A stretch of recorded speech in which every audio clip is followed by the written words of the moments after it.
Good evening and welcome to the September 19, 2022 Boxborough Select Board meeting. Noting the time and presence of quorum, I call the meeting to order. We'll do a roll call to establish presence. John? Markowitz, aye. Diana? Lopari present. Les? Oh, you're muted, but I see him saying present. And Wes? And Jennifer, I'm here. Okay, so just a couple of announcements. I'll go through them quickly. One is we're still looking for members for the Public Celebrations and Ceremonies Committee and the Council on Aging. We have applications posted to the website for town planner and associate planner. So you can look at that on the town's website under employment opportunities. We have an upcoming workshop on how to manage effective meetings. And you can reach out to Kelly Price with any questions on that. That's going to be September 28th at 7 p.m., sponsored by the Wellbeing Committee. If you have any concerns about an item not listed on the agenda, please rate it during community concerns. If you have a question or comment about an item that is on the agenda, you'll be recognized after board members have had an opportunity to get their questions answered. Due to time constraints, the board may not be able to accommodate comments from all residents on all topics. Please wait to be recognized by the chair before addressing the board. This is a forum for public input, questions, and criticism. However, we ask that all participants be respectful and civil. If a community member displays behavior repeatedly that's inappropriate or just does not respect the chair's right per Mass General Law to ask someone to stop speaking at any point, they will be muted for the rest of the meeting and may not be called on in the future. Thank you for your understanding. All right, so our first, we're going to skip over appointing the finalists because we actually did do that on Thursday. So for anybody who wasn't aware, we appointed Michael Johns, who is the current assistant town administrator in Foxborough, to be our next permanent town administrator. So Wes has been working on the contract, and we'll give you more updates when we have the contract finalized. All right, so we're going to move on to item 4B, which is discussion with Littleton Electric, Light and Water. I see we have Nick Lawler here and Ivan. And so I don't know who's going to run this part of the meeting, Les or Nick or Carter. Les, you're muted. There you go. Yes, thanks, Jen. Why don't I introduce these folks and a little background, then I'll turn it over to Nick. So as the board may remember from my update in June about the project to explore the possibilities for number of possibilities for bringing in water to solve the water issues in the western side of town in June. And we sent a letter off to Nick and his colleagues at Littleton Electric, Light and Water, and said that we would be talking with them in the near future. So this is the near future. Nick is the general manager of the Littleton Electric, Light and Water. Ivan Bagasic is, I believe, a commissioner for the water department. Nick is nodding. Some of you may remember the town's interaction with Ivan when he was assisting us on the radio tower installation at the top of Middle Road. So Ivan, nice to see you again, although I don't see you yet. Your camera's turned off. There you are. Hello. And so welcome, folks. So I thought it would be good if Nick and Ivan can give you all an update on where things stand with their efforts on the water project. And then we can have a little discussion about what we can anticipate for next steps in the future, and maybe some general hints about the rough timeline that we might anticipate. So Nick, why don't you take it away? Oh, excuse me. I see one other person I should introduce. I did invite the chairs of the condominium boards for both Harvard Ridge. That would be Jim Syak, who was unable to make it tonight, and Susan Evans is chair of the Brook Village Condo Association. So Susan is joining us as well. So welcome, Susan. Now back to Nick. All right. Thanks, Les. Thanks for the introduction. And Ivan, feel free to jump in in case I missed something.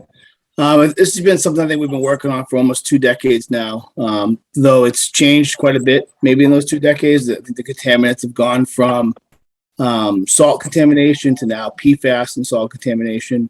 So which kind of changes the priority a little bit for the folks that are impacted by that contamination, but it doesn't really change the philosophy and how LELWD can address those concerns and those issues and have a potential solution for the town of Boxborough. That solution hasn't really changed. If you go back and read the CDM reports that were commissioned by the town of Boxborough back in Les can correct me if I'm wrong, but I think it was 2002 was the initial report, and then there was a later one that went into a little bit more detail on how to bring potable water to the western side of Boxborough. And we're kind of just building off of those.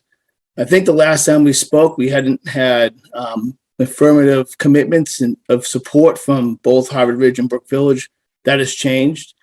They have supported the project in writing to the Mass DEP, which is crucial in getting the SRF funding. Having that support from those condo associations goes a long way and helping us secure that 0% interest-free loan. The application is in. We've been working closely with Weston and Sampson and the Mass DOT and getting that SRF loan application in to the Mass DEP and the Clean Water Trust. It's an application for $19 million, but obviously that's a high-end estimate just made to cover the worst-case scenario of implementing a strategy to solve that. We've completed the 15-day pump test at a well at 153 Taylor Street behind the old digital building, what's now being occupied by Amazon. The initial tests on that pump test, when initial results of that pump test seem very strong and looks like it's going to be an incredible source for the town of Littleton that we could use to take care of and supplement and solve the problem in Boxborough. We don't have the water quality data back from that test yet. That should be within the next couple of weeks. We don't anticipate any major water quality issues there. They did water quality testing back in the 80s. Obviously, they didn't test the PFAS at that point. And we do anticipate finding PFAS in that source water, but it will be piped to a treatment plant that will remove that PFAS. That's under construction now in Wickham Ave, which I believe we talked about the last time that we met. I guess from an overall timeline would be that we get the SRF application in. So now and that's a preliminary application. The final application goes back in next year. By next June, we need to get the borrowing authorization from the town of Littleton to move forward with borrowing for this project and building it. We need that in place by June 30th to move forward with the final application to the Clean Water Trust to try to secure that loan. I think those are all the high level points. We did receive the letter from the Boxborough Select Board to the Littleton Board of Water Commissioners, and which is why Ivan's on the call. The Board of Water Commissioners of Littleton were very supportive of this project and working closely with the town of Boxborough, as we have for over 100 years, in solving utility issues between our two communities. So Les, I guess I'll turn it back to you. I'm not sure if I missed anything, Les. Oh, thanks, Nick. Yeah, I mean, it's looking through the big CDM report, which is a wonderful reference and is on our Water Resource Committee website pages in case anyone wants to read it. There's a letter back in there from Salvos Danos at the time he was president of the board and writing in strong support of trying to solve this problem that we're currently working on. So there are lots of steps in the road ahead to get to a point where they would actually be able to deliver water to the customers in Boxborough. And we need to start detailing what those steps are and a rough timeline that we can frame ourselves to take action at the right time and get to where we need to go. And we can talk maybe a little bit about that tonight, but not in great detail, I don't think. So maybe since I'm talking, Jen, maybe I'll ask John and Sure. He has his hand up. No, I just had a quick question for Nick. And Nick, thanks for presenting to us, and you've been doing a great job working with the town. You mentioned that you need to have funding approved by the 30th of June. So is that targeted for a special town meeting or the annual town meeting in Littleton?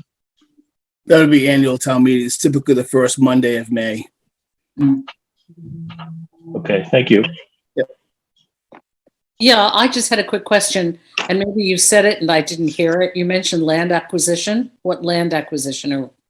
No, we don't need land acquisition. Oh, then I misheard you. Yeah, we acquired the land.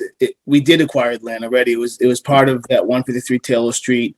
When Amazon became a tenant from that Northbridge property, they broke off about 60 acres of land donated to the Board of Water Commissioners for this purpose. Yeah, thank you. I Yep. appreciate it. I just have a quick question. So how does this address our environmental justice issues that are related to the water in that part of the town?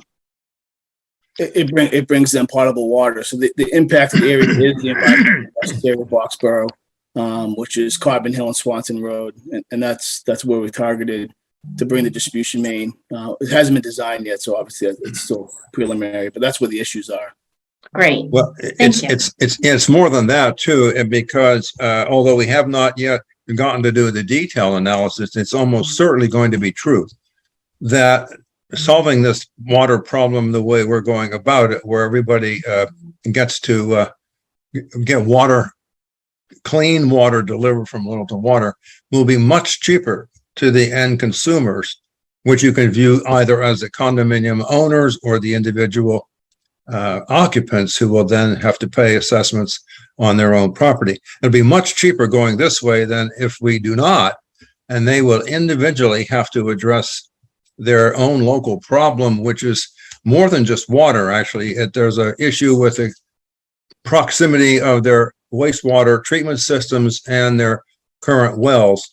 And solving that problem requires probably more land to move wells around than they have. So it's a very, very highly constrained geometry that, according to folks I talked to at DEP, is somewhat unique in the state in terms of things they've seen before. So it's helping people at the economic level where this will be a more cost-effective solution to go this way than to go it alone. And this was the conclusion that the WPI study reached when they looked at this problem about a year and a half ago, and some of you maybe were at that presentation that they did back then. Yeah, Les, we're very fortunate that our town supported our new treatment plant on Whitcomb Ave. Yeah, down the road. So that as you said, that's a huge component in the overall process of supplying clean water. yes. John, you have your hand up again? Yeah, Les, I just had a question, maybe for Nick or anyone, even Ivan. Have there been any preliminary routes, in terms of how you would actually get the water from the 153 Taylor Road area over to Swanson? Yeah, it actually would go to our treatment plant first on Whitcomb, Okay. and then we would go Okay. down Whitcomb Okay, to get into Boxborough. so you go down Whitcomb and then you'd eventually have to come down, what is Beaverbrook Road? Right. Okay. I don't want to, I don't say want more to than go I. that's all I need right now. Well, I can just say at a high level, and Nick, you can chime in, but the water department has actually, their agent, Weston and Sampson, who is driving this new source approval process for them, conducting all the engineering studies, they've actually begun doing surveys of the potential routes for bringing the water to the treatment plant and back down through the Beaverbrook Road area, which is, of course, privately owned. That's the Campanelli property, and then on to Swanson and Cobbin and all the way down to the Cobbin Hill Apartments. So that work, I'm not sure the surveying has started, but that's in the plan. And by the way, Nick, I think I'd like to say that to show you how many hands are helping with this effort, that work of doing the engineering and surveying is being funded in large part by Mass DOT, which feels some ownership of this whole problem because of the salt. You can't start talking about this problem before someone points out there was and still is a huge salt pile right there at the corner of Mass Avenue and Swanson. It wasn't always covered, so leave it go at that. I see Susan Evans is raising her hand. Susan is the chair of the board at Brook Village. Susan, why don't you go ahead? Yeah, I just want to thank everybody for their effort because we have 192 units here at Brook Village. And, it's been a point of discussion at every meeting. So we so appreciate your effort. And I just want to say that fortunate for us, we do have enough land on our property that we don't have to contend with the wastewater, freshwater distance, but I know Harvard Ridge does. And So Les, after this meeting, I think you have my email address, but I just want to reach out and say, whatever we can do, we made a commitment letter. But whatever we can do after that, if for some reason other Warner, our property manager, doesn't get back to you, I want you to reach out to me too, because we're here to make it go. Well, thanks, Susan. I have spoken to Warner about that, and he said exactly the same thing. So I'm sure you'll be hearing from us in the very near future about what we can do to propel this along together. Okay, thank you. So I think that the board has more or less concurred that the sensible thing to do is to turn over the fleshing out of some of the details of the next steps and give a sort of a roadmap on how we're going to get from where we are now to an end game or an end point. I'm going to ask the Water Resources Committee to start working on that and updating the board on a fairly regular basis so that everyone gets an idea of where we stand and what the progress is in the project, and so get everybody well informed. Yeah. Okay. Thank you. So Nick and Ivan, thank you very much for coming tonight. Appreciate that, and we'll be talking in the near future, I'm quite sure. We always do. Yeah. Thank you both, and thank you, Susan, too. Thank you Yes, for having thank us. Sure. Take care. Thank you. Yep, Thank have a good you. night. Thank you. Right. Moving along to discussion about roles and responsibilities about community notifications. Carter, did you want me to start, or you want to go ahead? You want to kick it off and then I can fill in wherever? Sure. This is related to notifications about PFAS, and We also had the MEPA ENF that came up at the same time. yes. So basically, the who is responsible for notifying residents when they're impacted by events, whether it's the Board of Health or the Select Board or a state agency. And this has been an ongoing discussion between Carter and the chair of the Select Board, the chair of the Board of Health and me. And also we've gotten some input from BLF about asking how we're going to handle this. So Carter, do you want to fill in on where we stand right now? Sure.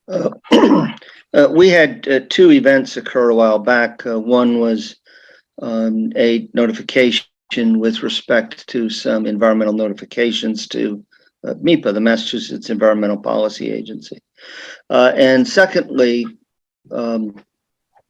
we had received a copy of a notice that the Department of Environmental Protection had designated CBK towing on Mass Ave as a potentially responsible party for a PFAS pollution case of groundwater in the area. The statutes are very clear as to what our role is. Under 21E, we have no role. That is the responsibility of DEP and the licensed site professional. Also, with respect to MEPA, we have no statutory role. However, we did come to receive inquiries as to why we weren't notifying people of these things. The statutory reason is because you have no role or responsibility to do so.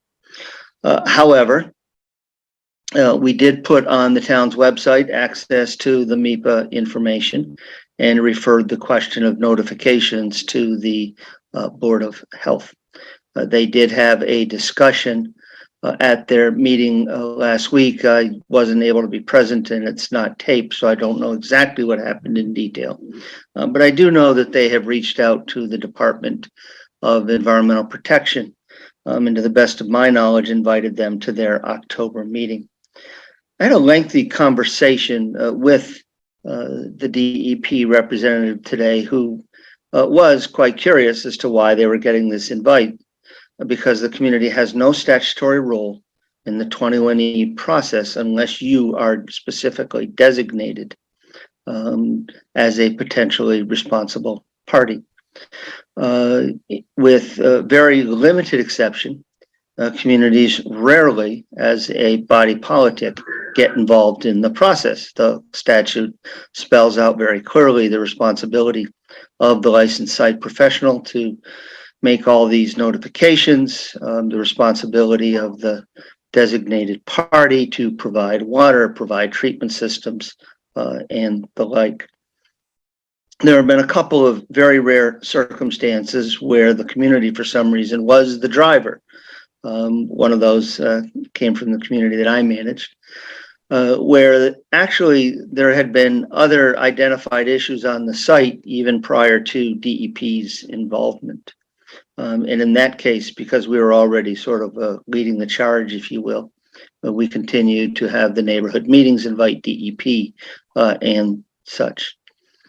The second community that Jen will show you in a few moments is Westminster, where they had over 300 wells.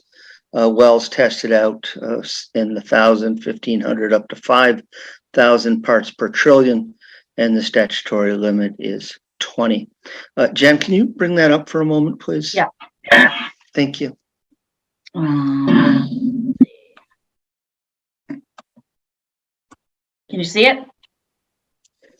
So in this case, on the town's website, there's a little tab. It says Westminster PFAS information, and when you hit it, you actually come to this site that was created by Ty and Bond.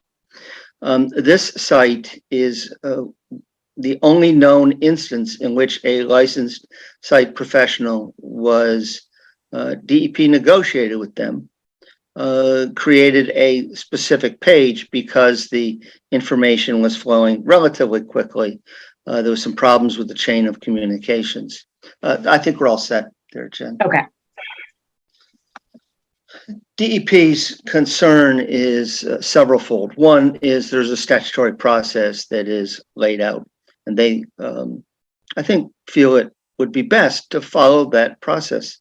With a community intervening in the middle, acting as conveyor of information, there's a concern that people would not go directly to their website, and their website is the only official source of the information.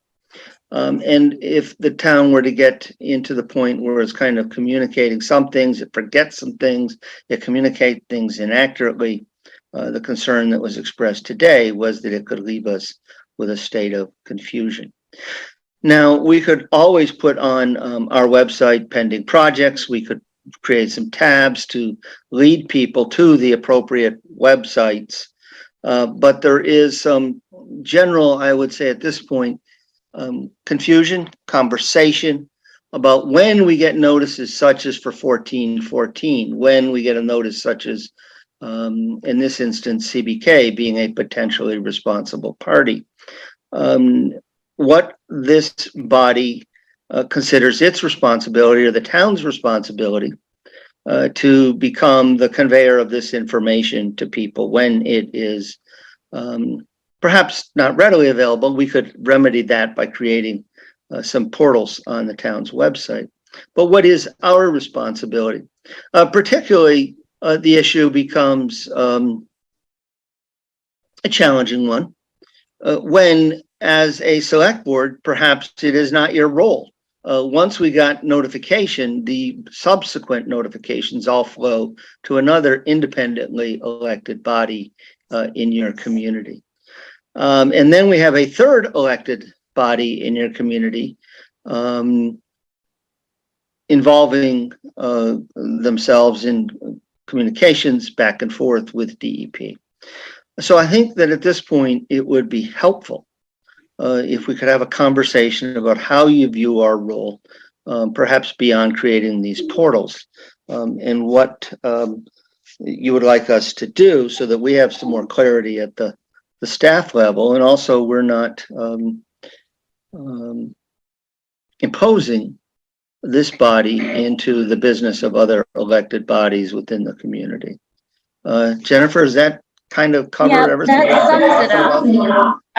I think that, you know, for one thing, we sort of have a moral obligation to our residents to keep them as informed as possible. but the problem becomes accuracy of information if we're the source. And also stepping on any statutory responsibility of the Board of Health, but they meet a lot less frequently than we do. So it could be that, you know, we work something out with them about not oversight, but notification flowing through the town, through the town's website. It could be something that we do like that. We have to kind of balance what the right thing is. I think the very least we could do is put links on the town's website, or ensure that we keep them updated, and let the message flow from there. Wes? So given our recent staffing constraints and that kind of stuff, and keeping that in mind, if we did update our website or something like that to have a PFAS section, the only thing that I could see putting on there is saying, here's the state's website, please go to them. Like, Right. And end of day, like, that's it. And then a link. So like a simple page that states that, nothing more. Well, it And gives so I guess- gives the information, but it doesn't put the responsibility of keeping it updated on us, which is Yeah. definitely not our role. Yeah, so Well- that would be my 2 cents. Yeah, let me just jump in here rudely. In fact, DEP strongly feels that it's their role and responsibility to be the source, the authoritative source of information on these matters, matters related to PFAS and how it should be handled if you're just a citizen out there who finds that their well is contaminated. They don't want towns putting out information that's inaccurate, and they want people to come to them. This has been said many times, but I think it's hard to hear that message. If you think about it, you could find that your well has PFAS in it and then run immediately to DEP as a source of expertise in these matters, and they will tell you they cannot advise on what to do. They will point you to qualified professionals in the field to advise you on treatment systems, which is what has happened in every case that I'm aware of in town where people did get private individuals to treat their water systems. However, we might try to do a little bit more in terms of the things Wes was suggesting. Just provide very clear links to the DEP portal on PFAS. They've got a wealth of information there just so people can find it easily. And that would be a minimum. I think we already have that up there, but we can try to make it more obvious if it isn't already so. Hey, John? I agree with what's been said, but I think that we all should put a statement in there to let the citizens know that we're not really, it's not under our purview to provide additional information, okay? And at the risk, we do not want to run the risk of providing misinformation. So in order to receive the latest, most proper and latest information, we recommend you go to this link. Because of, and we might even mention something about the statutory limitations so that people don't think that we're just ignoring them. I agree, John, because we want, I mean, our number one goal is to serve the residents, and serving the residents misinformation is not serving them properly. The other thing we want to avoid too is putting any links to any private providers, because that, Right. Yeah. We don't have any control over their quality, and we don't want to be endorsing any businesses. So. But I mean, a simple statement with stating that we understand the citizens' concern related to these issues, and we highly recommend that the best course of action is to go to these sites, period. Terrific. Diana? Yeah, so I think one of the things that's important is that this information, and I agree with everything that's been said, but there has to be a way that it is easy to find and it stands out. And for those of us, because I signed up a couple of years ago, for those people who have signed up for news from the town, for example, it comes into your email and it says town news update. If things like this, like the MIPA situation, like the PFAS situation, are put into the town news section, then people will get that notification and we'll say, well, hey, maybe I need to go to the website and see what this is about. And then those links, send them on. I'm just saying that it has to be in an immediate, kind of announcement kind of place. Obviously, we cannot take, the communication role here in this terms of filtering information and passing it on. I think that's a really dangerous and difficult and, quite frankly, impossible task for us. We're not people to be doing that. So I'm just making it the point. It should be a little more immediate and bring to people's attention. So Carter, do you have what you need from us? Yes, thank you. Now I can take my hand down. Thank you. I do. I will say that I think that, we've been talking about the website. If you look at our website as compared to many, the most prominent part of it is all the meetings. That could be done in a much simpler fashion that would open up a lot more real estate. And we need some more real estate on that page. And when I say that, I don't mean, Diana selling a house, getting a commission real estate. I mean, just some space for us to put some added tabs up. If you look at the westminster-ma.gov site, you'll see the nice job that they've done with the PFAS. Now, in this case, it's only a site that leads directly to tie and bond. It doesn't lead to the states. So I think we'll have to spend a little bit of time trying to figure out how to do a tab on the front page that leads people to the CBK fax file viewer, general PFAS file viewer, the 1414 mass. I think we need a little bit of time to kind of figure that out, but I do believe I have a sense of direction that it is the consensus of the board that we have a responsibility to post I'm going to say resource links to the official state sites for this information, and trying to communicate it through when updates are made through the email blaster as best we can. If that sounds like the consensus of the board, then I do think that the staff has what it needs to go forward.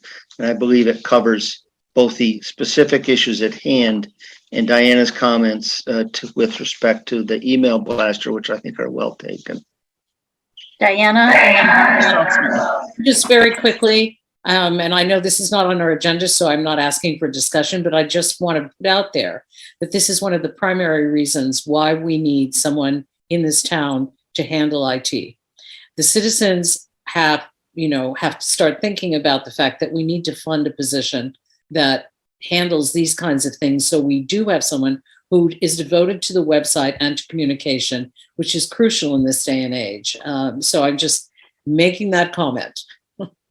Okay. Barbara, did you want to say something? Okay, Carter? I just want to say quickly that when we think about this, please don't think about media and communications as IT. IT is the tool that does it. And often a media savvy person, a communication savvy person, may be very different from the person who's keeping your hardware running, if you will. So I do just ask you to keep those distinctions in mind, please. Okay. Barbara.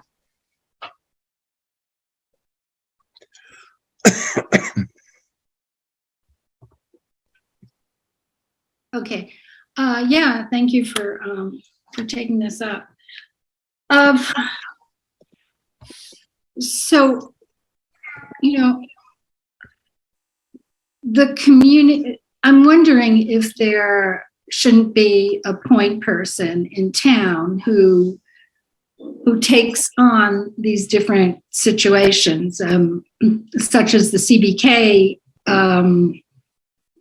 situation. I mean, who in town, is there somebody in town who is following that, who is reading the communications from the DEP?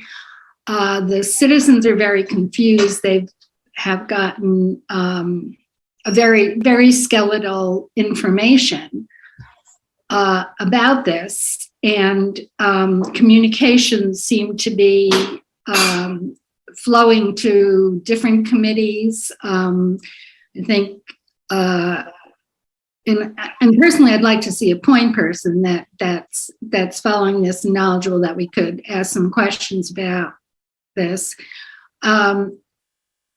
It affects a small group of people. It doesn't need to be a general on the website for everyone. But when the Board of Health received a letter in April about this, and then there were residents who down the line didn't receive any information about it until August. That's a big gap in time. And it would have been helpful for the Board of Health to just send out a notification that this is going on, and for those people to look at a specific link. And I don't know, it's been very confusing, and it doesn't feel like the town is here at all to help people sort it out or follow it even. Well, thank you for that feedback, Barbara, and I'm sorry that is how it seems. I'm not exactly sure what the answer to your question should be, but I think your feedback is really important. I'm not sure, is there somebody at Town Hall who might be the person who would communicate that to residents? Well, it's my understanding that this is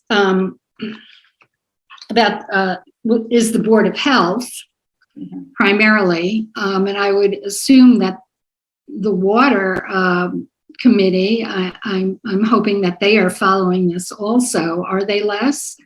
They're getting communications, but I don't think they've received all the communications, and I'm wondering if Board of Health is communicating with the Water Committee.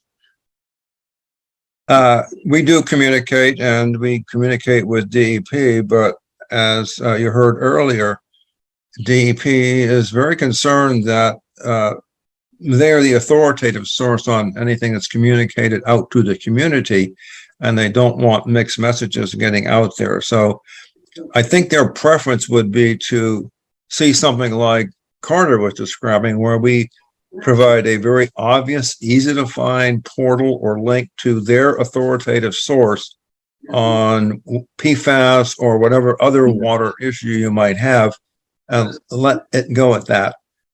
We might supplement that with a statement that says that we cannot be technical advisors on solving these problems for people because it's not our remit, it's not our role, and we don't have the technical competence to do it. At some point, people will have to, follow the trail that we've laid down.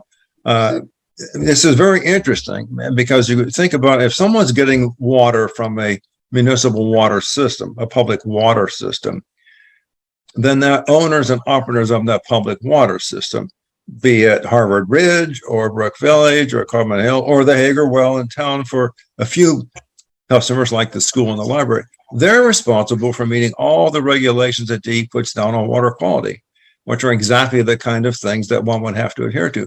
When it comes to private wells, you're on your own. That's the dichotomy that in the world we live in. So people have to find a way through that will satisfy their need to manage their own environment and stay properly informed. We'll do what we can to provide links to the right information, but they can't do the entire job. And that's just the way it is, given the constraints statutorily and otherwise. Manpower is not a trivial thing in terms of keeping up with this communication. I gather from what Carter showed that the Westminster site website is actually being run by Ty and Bond. It sounds like Ty and Bond is maybe a licensed site professional for them. I'm not sure. I'll have to look at that. Not a small job. So can I respond to that? Sure.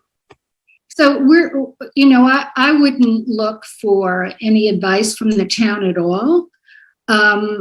And I recognize that the DEP is the source for this. But when the town got that communication, we were not we were not notified to say, hey, here's who, this is going on. CBK's potentially responsible person, go to, for information, go to here. And we never got that. That's all we're asking is point us in the right direction.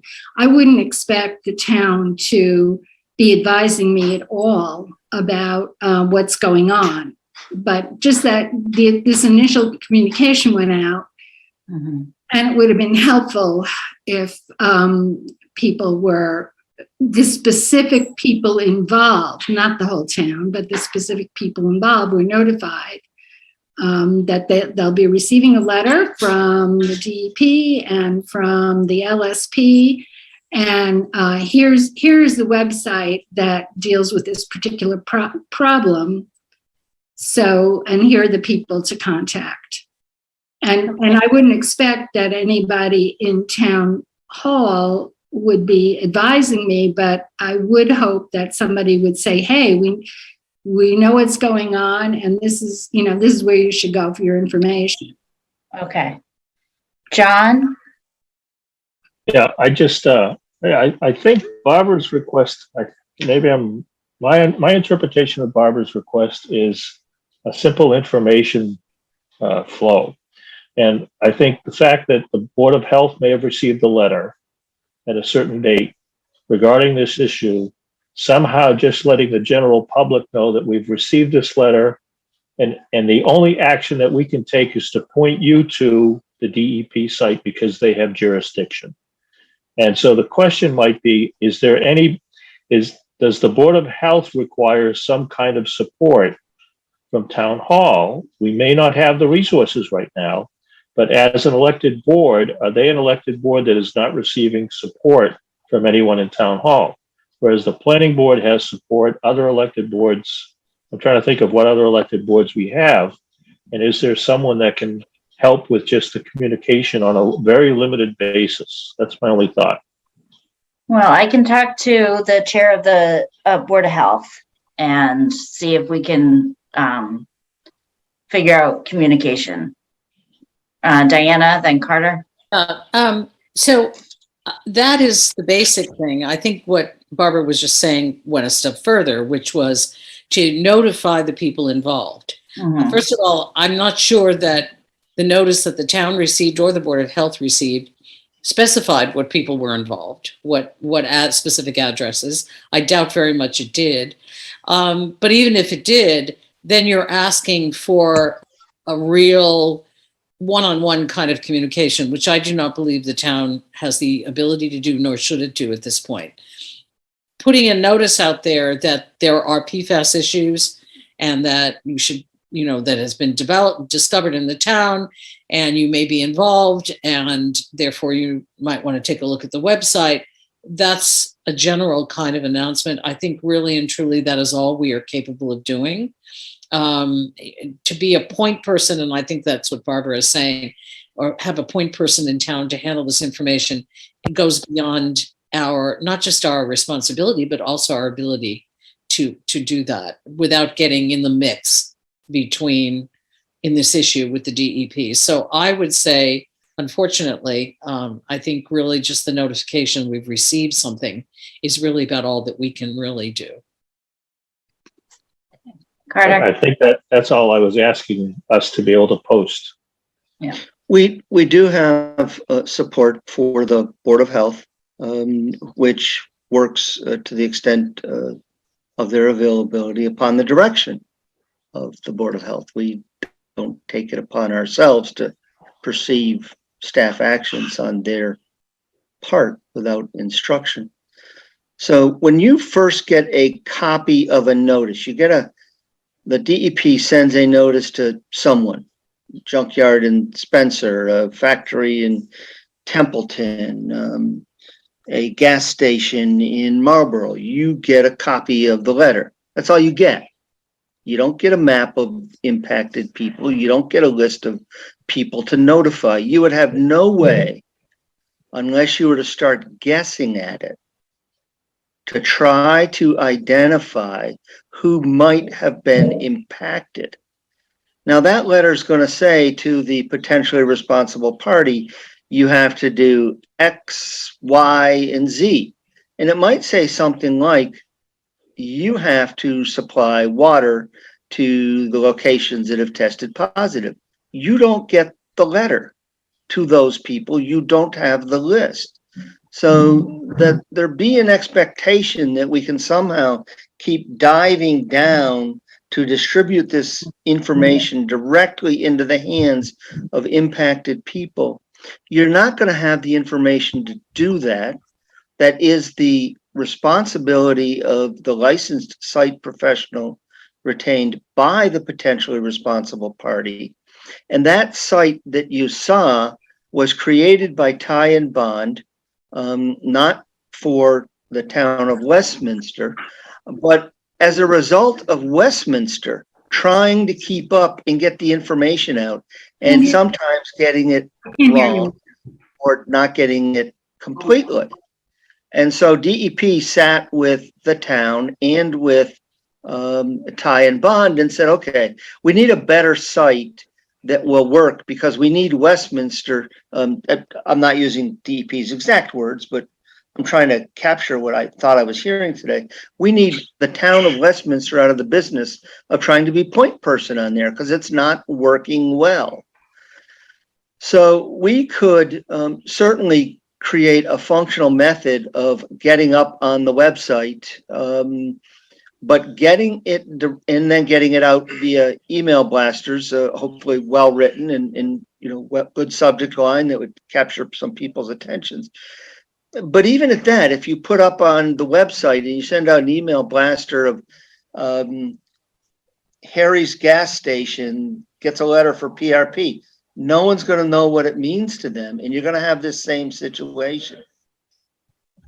You're likely to have this same situation.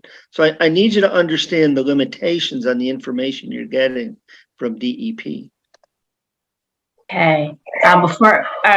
Just before we move on, I just want to reiterate that what we say potential source of impact of PFAS is not a indication of responsibility on that part. So that is also completely out of our purview to assign any responsibility.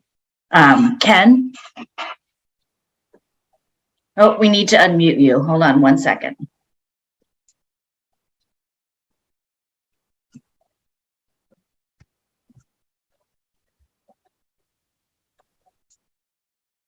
There you go. All right. I just heard my name being mentioned. CBK. I'm the owner of CBK Automotive. I just want to get it out there. My name, I've been in town for 35 years. Most of you know me. I just want the people to know I'm doing the best I can. But this is hazardous waste sprayed on my property by the fire department. So I am getting blamed for all this. I just wanted to get it out there. There was nothing we could have done, but they used hazardous waste, AAA foam on my property. So I want the townspeople to know this was nothing that I did intentionally. So I just wanted to get my name out there because I seem to get the blunt of this and it's not my fault. I had a fire like everybody else. This fire department used foam, which they shouldn't have used, the AAA foam. And I want to get it out there. That's all. Okay. Thanks, Ken. All right. So you have what you need from us, Carter, for this? I do. Thank you. Okay. All right. So moving on, we'll talk about the draft warrant that is in our packet. So we're not voting on anything tonight. We're just basically discussing the parameters of what's in there and, whether or not we're supportive of including these things in the warrant. So Carter, did you want to review the warrant or? Yes, if you could put it up, please. As the chair said, you're not being asked to vote on anything tonight.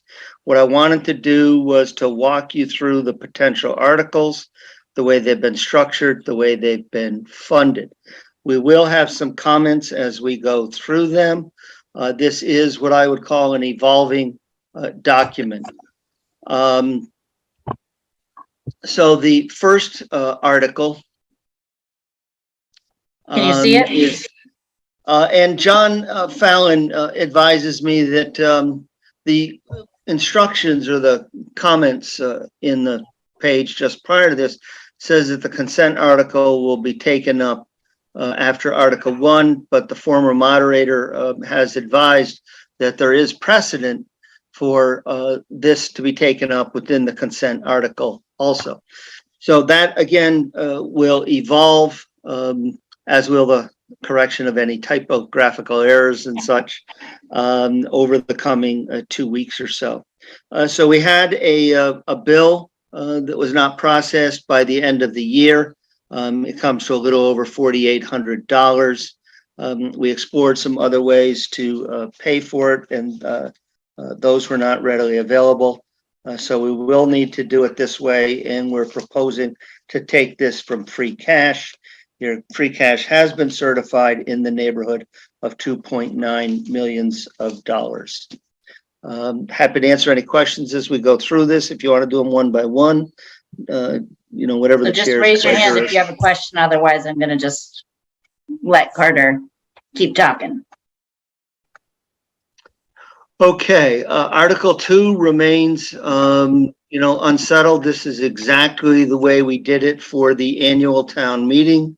We have briefed you at the last executive session.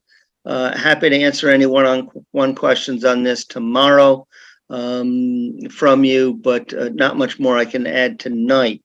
The only thing that I would say is this is to be funded by taxation because it is an ongoing expense, and therefore it's thought best to get it into the operating budget.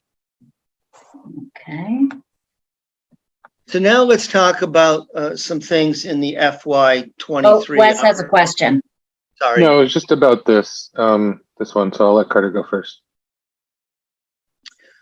So we have some issues in the FY23 operating budget. The first is that the budget was based upon, as you may remember, there was a personnel upgrade in the town clerk's office from department assistant to administrative assistant. The budget was calculated on the basis of the way we interpreted the personnel administration plan. However, after that person was granted their pay raise, they took issue with it. They read it in a completely different way. The lawyer looked at it and said, yeah, the way I looked at it was right. Yeah, there was an argument to be made that the way they looked at it was right. And the decision was made that in the conflict, the better thing in the terms interest of employee morale was to pay it. So you will see when we get down into the very rough outline of some amendments to the personnel administration plan, a note of trying to clean that up. And that spreads about $1,500.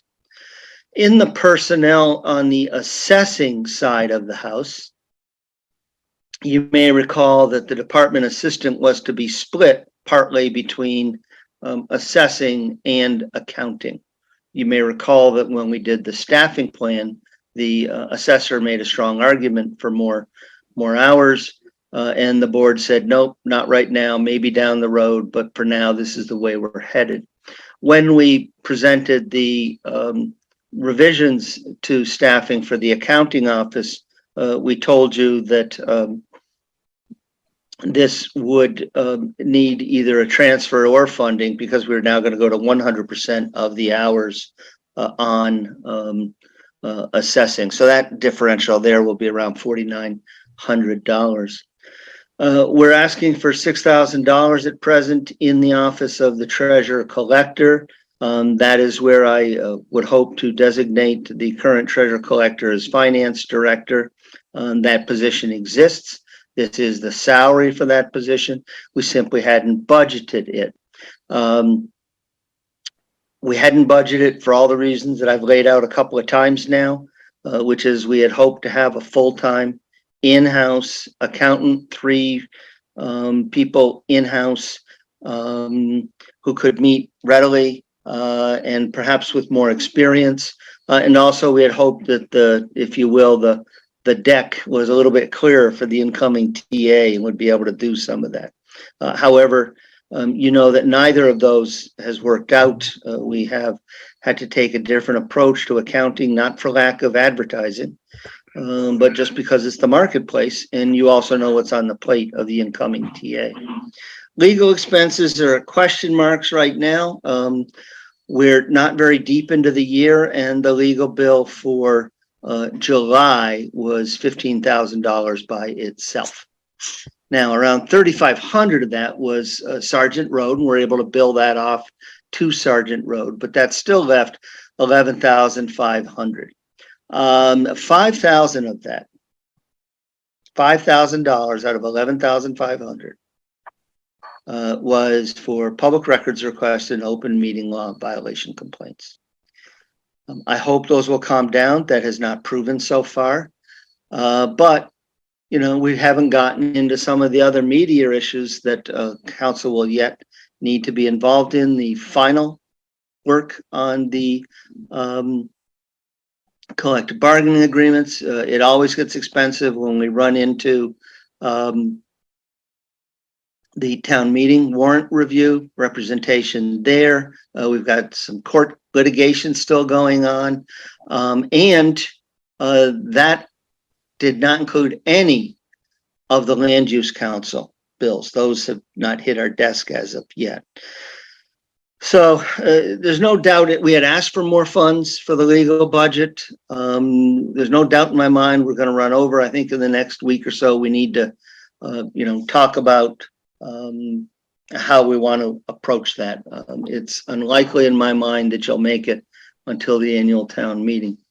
The reserve fund, the finance committee has indicated that some items, such as the library, town insurance, public works, election, that I'll speak to, perhaps could be dealt with out of reserve fund, but perhaps their fund needs to be replenished, especially if you're going to ask for a reserve fund transfer for the differential on the town administrator's salary that you'll need to cover before you can execute that contract. The library, we've identified what those issues are. The town insurance came in $7,500 above budget estimates, driven primarily by your expenses on 111F. You have two very expensive, one very, very expensive case that you know we've been working on, and one lesser, but nonetheless, your experience rating on the 111F insurance was not favorable to retaining a low premium. Public Works, we've spoken to you before. This has all been done. We had some work we had to do at the steel farm roof. It was covered with moss and lichens. We had to treat that. The insurance company very well may be back once that gets flaked off, but they want to see all that off so they can see the condition of the shingles themselves. There's no evidence of leaking, but they want to make sure when that's gone that the roofing isn't cupped and curling and going to get caught in a strong wind and such. And finally, expenses. I did not get a chance to complete my conversation with the town clerk today. But everyone, I'm sure, remembers those nice cards you got about, do you want to vote absentee in the primary? Oh, and P.S. you can vote absentee in the general election. Well, the state paid to mail all of those, but they did not cover our costs to then mail ballots to everybody and follow-ups. We're using $1 on average. There was about 750 for the primary, about same for the general. My question for the clerk would be, given the state's now doing it for the primary and the generals, what's the PR value of us taking it on for the annual as well? So whether that number is 1,500, 2,250, I don't know right now. But those are the general items that we're currently looking at for inclusion in this warrant article. We're proposing to pay for it from taxation because those would be ongoing expenses every single year. So pay for them for free cash, you would just have a spike next year when you have to include them in your operating budget. Right, and like you said, the Finance Committee is going to be meeting and discussing this tomorrow night and beginning their discussion about what they might want to cover and Exactly. So if they say, for instance, well, you know, we'll give you a transfer from the reserve fund to cover the expenses at Steel Farm, and the HVAC system at the fire needed to be cleaned out, filters and such. There was concerns about mold. The air test proved fine, but as an assurance to the employee, we went ahead and cleaned that ductwork. If the finance committee says we'll cover that with a transfer, once we know that that has happened, we can easily take it off of this. That would then perhaps, you know, impact how much they ask for in the reserve fund, but they may have a feeling that that would present better at town meeting. Wes, did you have something you wanted to say? I was just going to ask why the town administrator was not necessarily on there. I just wanted to give people a heads up that if they didn't do the reserve fund transfer for it, that it may appear on the warrant here, depending on negotiations and or in order to successfully execute the contract. Yes, that's a possible addition. That's correct. That was all. Okay, sure. Oh, go ahead. Are you done, Wes? Okay, John? John, you're muted. Better. At one point in time, I think the assessor's office was supporting the RecCom. Is the RecCom still going to get some support? Yes, a 18-hour, we did have 10 for community services and 8 for RecCom. Those were in 2 different positions. They both were vacated. We advertised it as a combined position. From what I've come to understand, actually that may work out fairly well, because the spring, summer months, Flora, and some of the other activities is the peak for the RecCom, and yet the low point for community services, and vice versa.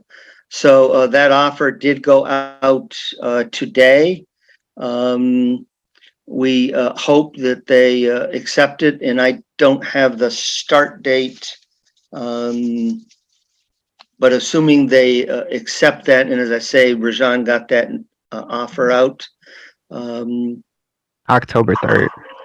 October 3rd is the start date. Okay. Okay, Megan?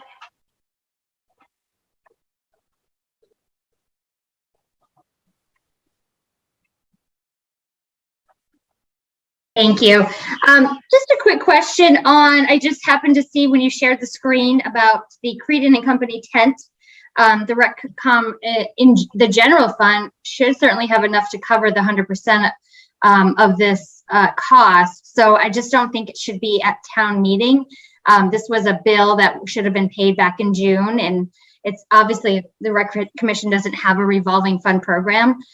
So since the FLARE program and the Minuteman, we split it, it really, regardless of the date on the invoice, it could be paid. So I know I saw 4,000. I just don't think that should be on the warrant article. Well, we can revisit it, but you do have a revolving fund. However, you've interpreted it in a fashion. We don't have a revolving fund for FLARE. You have one program that we do. You have a revolving fund. That is not the way the bylaw is written. I am more than willing to honor the interpretation that you've given it. We've identified that this has some opportunity to open things up for the RecCom, and I certainly hope we can get that done. And then between now and when budgets come in, to be a much broader, wider use. Yeah, so I just think we had requested to have this paid back in May when we booked the tent and the Minuteman, and the receipt was sent to the town accountant. So I'm just not sure why it hasn't been paid yet. We have a company that's really trying to be paid after 4 months for Pfeiffer's Day, for a town event. So it just looks kind of bad in our town. That's all. Sure, and we're certainly going to try to get them paid. Bill was not processed in a proper and timely fashion. It is a fiscal 22 bill. It cannot be paid now. Once the books for fiscal 22 close, they all closed on July 15. It cannot be paid without action by town meeting. And that's consistent with the town's bylaws, or is it that Mass General law? State statute. I wish they Okay. gave us a little more time. I wish they gave us till, July 30. But the bill simply, didn't get processed in a timely fashion. And there's now no way around the state statute.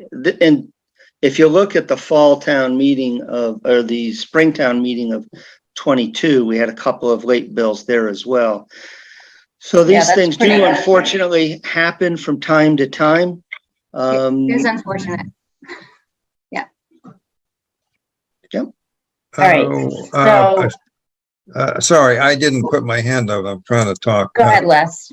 Yeah, could you go back to that list you just had up there, Carter? Yeah, could you go over again about the assessing and the treasurer collector? Is the assessing line additional personnel to support the assessor's office?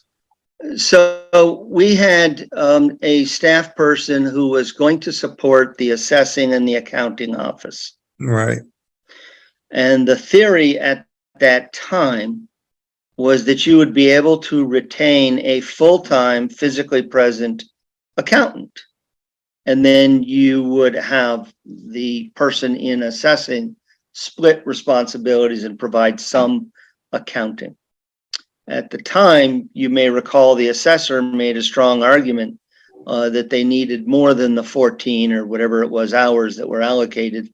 And the board said, we understand. Yes, you very well may, but we're not there just yet. In the interim, you have been unable to retain a full-time on-site accountant, and we've taken a different approach. So you've got one of two options. You reduce the hours of the department assessing in the assessing department to fit into the budget. It's an option. Or you take the differential that would have been paid out of the accounting and you do it here. We can do it when we go back through all the numbers. You may recall when we presented the staffing plan, it actually looked like everything shook out, so that was about even Steven. It seemed simpler rather than transferring 4,900 out of accounting, especially since we're still in that final transition, rather than having an article to transfer out of accounting, it seems simpler just to pay for it in this one article. Yeah, thanks. And then the treasurer collector, that was for the director grade level of salary. Is that what that's about? Finance director, you have in your personnel administration plan, Right. the title of finance director and a stipend that was created for that position. When we created the budget, we created it with a different scenario. We created it with the idea that there would be a full-time physically present accountant at a higher level of pay, higher skill set, who would be able, and we also had thought that the town administrator's plate would be a little bit, not quite as many items on it, if you will. Since then, you have not been able to retain a full-time on-site accountant, and you know the number of items that remain on the town administrator's plate. So in combining the part-time accountant with the part-time administrative assistant, there was some dollars left and we were going to use those on the assessing side of the house. Rather than really getting this thing a little bit convoluted, it seems simpler just to backfill the assessing department. All right. So, and remember, this is just our initial discussion, so we're not voting on any of this tonight. Okay, moving on to the assessor software. Okay. So the assessor met, you may or may not recall that we requested something similar to this in the operating budget, and as an article, the finance committee asked us to take it out, which we did. We thought we had an additional year. However, in the memorandum that we provided you, first by Linda McQuaid and then a follow-up from Kelly Sozik, We've told you about how far behind we truly are on the cyclicals, and DOR's concern that we be sure to have all the funds in place necessary to complete everything we have to do by fiscal 24. We could probably wait till the annual town meeting, but that's not going to temper DOR's concerns. This gives us everything that we need at this point.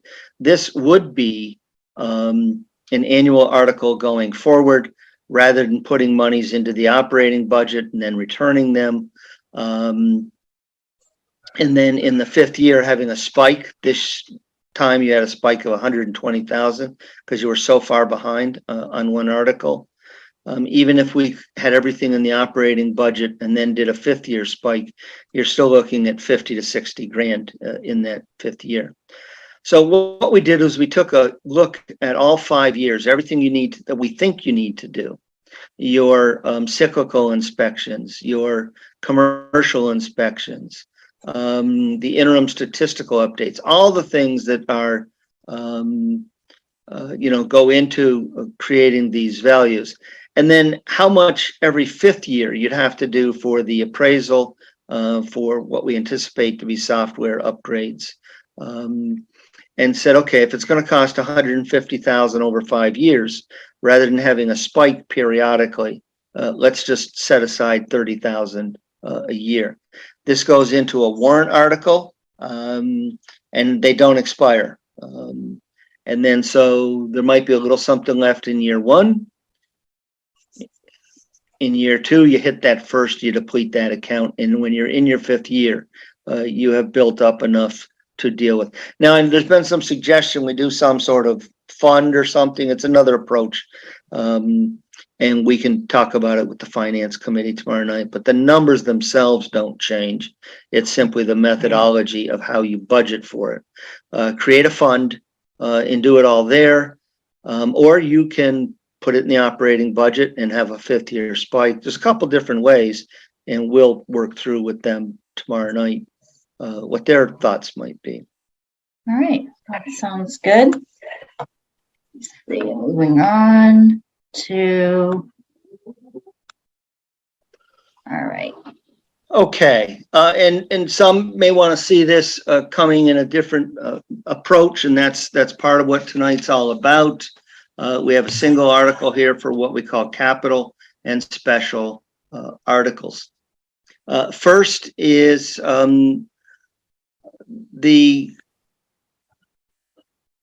staff, I don't want to identify which one, did not think to make a request last year during the budget process for the annual MS4 permitting requirements.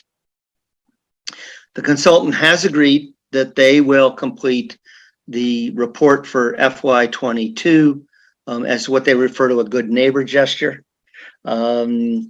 And there will not be a charge for that, but we do have these expenses related to FY23.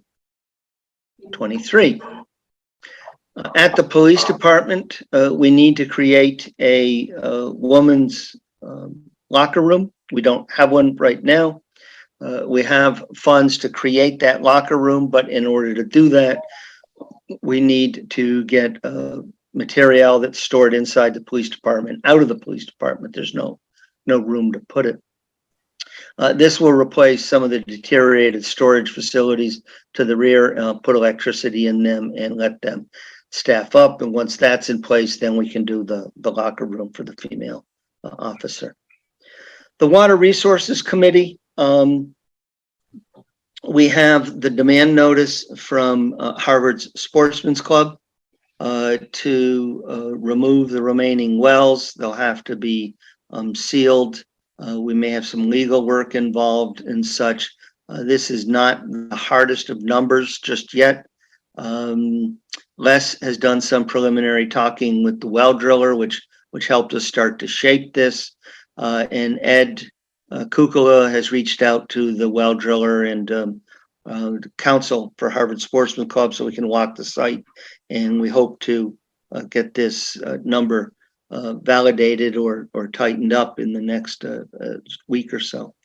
I will remind the board, and this is a bad note here, and thanks to Les, his memory's far better than mine. There was a repurposing of 20K for appraisals that was done at the 2022 annual town meeting. I thought it had failed. It was an amendment to it that failed. However, we can't use that money unless we go back to the town meeting floor and repurpose it all over again, which I think is a second battle. More importantly, I'm not sure, given it appears that you may move forward with Littleton Water Department, you're going to have to negotiate a intermunicipal agreement, most likely. You're also going to have to, working with Littleton's council, draft special legislation that allows them to be in the community and lots of different things, allows you to put a lien on the tax bill if the water bill isn't paid, them to collect better. I mean, there's a lot of details to work out. And if you try to take the Harvard Sportsman's Club work out of the 20K, I'm fearful there simply would not be enough work, enough dollars there whatsoever. In case someone should ask about why don't we just do that, make that 20K available, we wanted to speak to that. Now, where's the money coming from? Hold on, Les has a question. Oh, I'm sorry, my apologies. No, I just wanted to, in case people are wondering, this is not related to any work of the current Water Resources Committee did, but to the work that was done in 2002 through 2006 by the Water Resources Committee then that did the exploration, and the Harbor Sportsman's Club has recently decided that they would like to have the 2 wells that were left behind removed. That's what this is all about.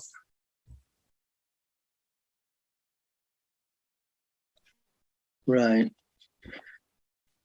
Unless there are any questions on the items themselves, I can speak a little bit to all these little bits and pieces of monies. The appropriation information. Right. So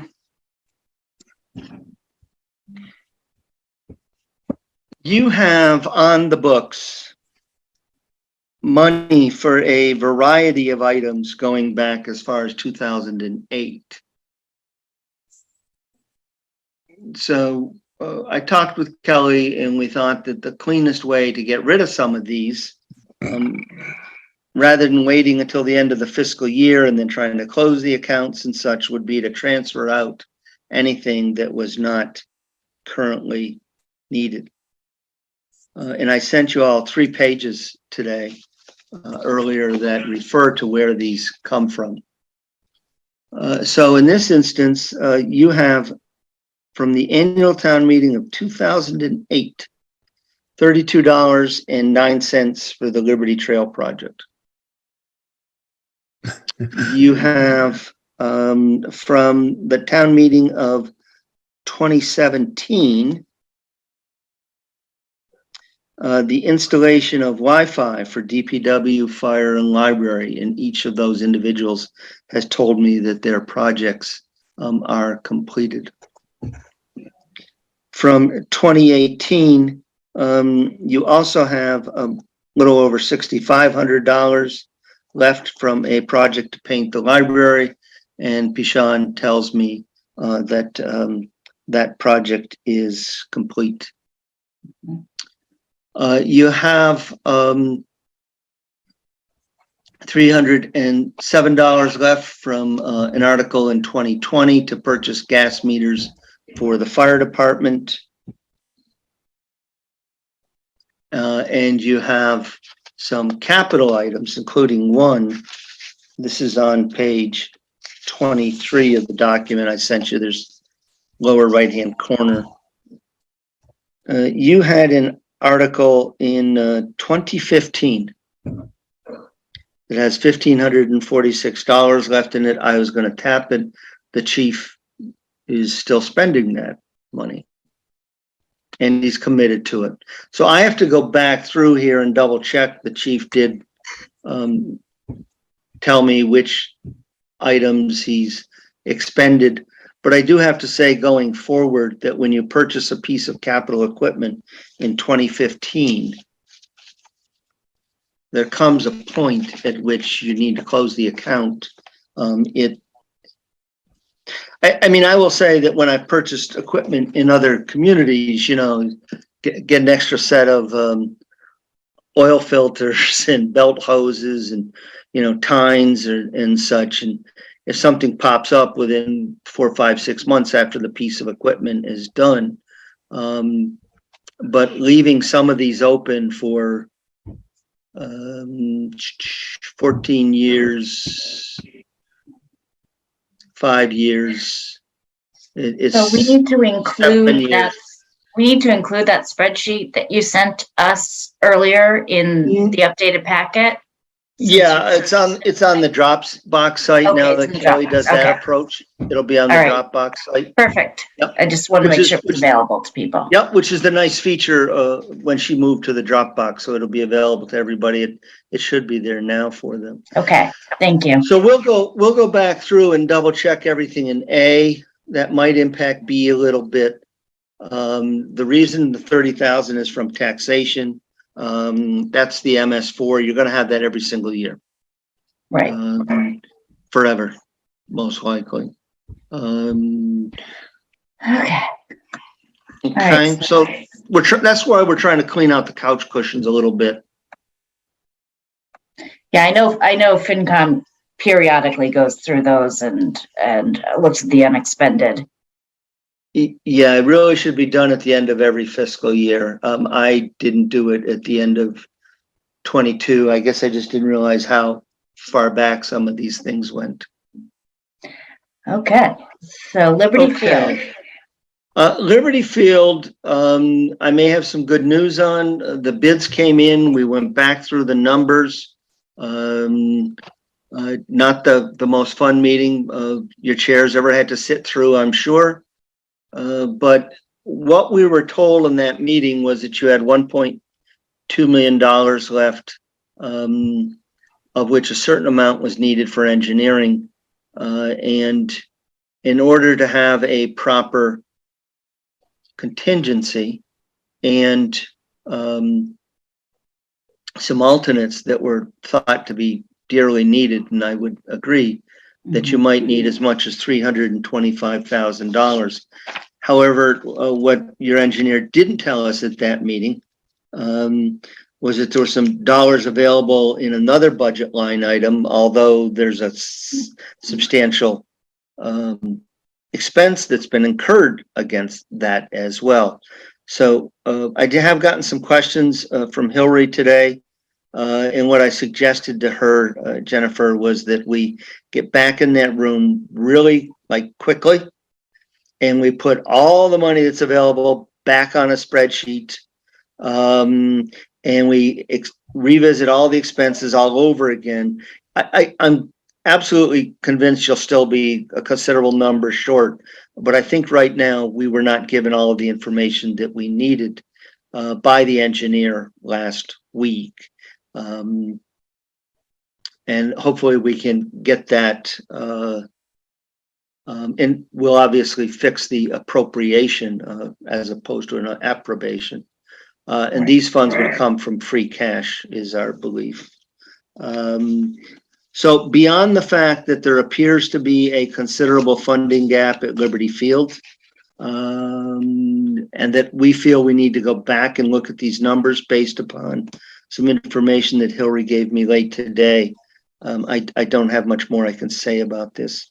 I don't know. No, and Jennifer, one of the reasons why we do need to act on this at Fall Town meeting is because we have already done the bonding and we have about 18 months left on that. So the time is of the essence of this.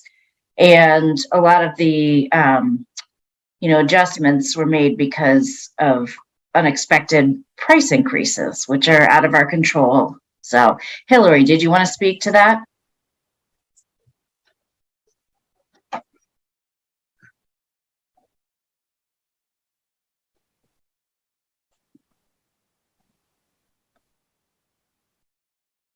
Okay, sorry, trying to unmute myself. Yeah, I just wanted to put a little context behind this. So we expected to go out to bid a lot sooner than we did. We ended up not going out to bid until mid-June. All the bids we received came back over. So we had to go back and talk about modifications that we could do to meet our budget. And then we talked to Bill about that. Our FinCom representative, our select board representative were at that meeting. And we came to a decision, and that went back out to bid, a revised bid document in late August. And the second round of bids came back in September 8th. And as Carter said, we did receive two base bids that came in under budget. But the base bid was modified in a way that we weren't aware of upfront. And something was removed that was non-negotiable for us. So we're trying to see what we can do. And then talking with Jennifer and Maria and Carter at this meeting we had last Monday. Our goal is really to implement everything that we promised at annual town meeting back in 2021. So that's what we're trying to do with this money here. Yes, the numbers we couldn't anticipate. Bill had told us this up front because of, blame it on the pandemic, but that's reality. So we are where we are. I'm not confident in this number right here, 325. As I said, I looked at our debits so far, and I think we are under this. So as Carter said, we're gonna have another meeting this week and figure this out. So Okay. The good news, if any there can be, I think this is good news, that your two lowest bidders have agreed to hold their pricing for 60 days, which will allow us to get to the town meeting, find out the appropriations that we will have in hand. And I think you may, based upon what Hillary's provided me this afternoon, may see this number come down a little bit. But it looks like you at least have avoided rebidding, or may have avoided rebidding. And in today's environment, rebidding would most likely only result in a higher number. And it would increase the time we have available. Yes. Right, exactly. And we went out to bond when we did because we thought we'd have a bid document sooner and we'd go out to bid sooner. And I also want to add, we did try to seek other funding. We applied for the Mass Trails grant for $50,000. That was not approved. There was highly competitive this year. We thought, honestly, that was, a shoo-in, but it wasn't. We also, like Acton did for their Gardner playground, we worked with Representative Sina and we asked for an earmark in the budget and for $100,000. And that was not approved either. And also we asked for ARPA funding and that was not approved either. So, everything's against us right now. We're trying. The only good thing is that we still have this commitment from the pickleball donor for $50,000, but he won't transfer that to us until the pickleball courts are built. So that doesn't help us right now. All right. Thank you, Hillary. Sure. So we'll have more updates on the final numbers and everything. And yep. Hillary, right. If you can reach out to me in the morning, we'll pick a date for this revisit. Article 7, I don't know if there's anyone with the planning board with us tonight. I don't see anybody. But this is Yeah, this is basically some housekeeping things. Right. I did have a conversation with the chair of the zoning, the planning board today. They've still got some work to do, but the good news on Article 7 is it's so extensive, we never would have published it in the warrant anyways. It'll be a web site and a separately published handout. So they actually have the added time that they need on Article 7. Right. Okay. 8, 9, and 10 are zoning articles as well, and without anyone from the planning board, I really can't speak to them. Well, and we wouldn't be voting on them anyway, so it's really just including them as because they can't call their own town meeting. So, Article 11, this is just an outline. Rajan and I will work on this over the next few days. Currently, you're paying your per diem dispatcher at a price where we really can't attract anyone. It's $19.83. It's less than you pay the lockup attendant. So we're proposing to move that to $22.50, and we're proposing to move the reserve officers a little bit. They're at $23.50. Again, you're paying the lockup attendant almost exactly the same amount. The chief, I think, would like more. I've taken the let's take one small leap at a time and try to get it approved, as opposed to stretch too far and not get anything approved approach. That is something you may want to revisit when this is finally before you. So on the promotions and reclassifications, what we've outlined in some of the collective bargaining you've seen, we would use the same approach here, but right now it's confusing. It makes it look that if someone is going to get a promotion or reclassification, they move directly above on the step, not to the first step that gives them a pay raise, or even to the first step that maybe gives them, like 3, 4, 5%. So it did make a quantum difference in the town clerk's office. The sick leave bank, you gave us approval, at least sprinkled some approval upon the draft. We'd like to get that in here. And we continue to have some issues with approvals on the starting rates and the vacation for part-timers. We did get it for sick leave, but we'd like to revisit it on the part-timers.